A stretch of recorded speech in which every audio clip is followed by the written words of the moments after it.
বৈশ্বিক ভূরাজনীতির এক গুরুত্বপূর্ণ কেন্দ্রবিন্দু হয়ে উঠেছে রেয়ার আর্থ খনিজ।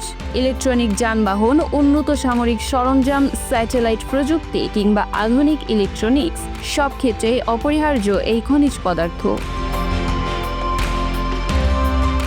সমস্যা হলো, বিশ্বের মোট সরবরাহ চেইনের উপর প্রায় পূর্ণ নিয়ন্ত্রণ চীনের হাতে। আর সেই আধিপত্য ভাঙতে এখন ভারত নজর দিয়েছে তার প্রতিবেশী মিয়ানমারের দিকে।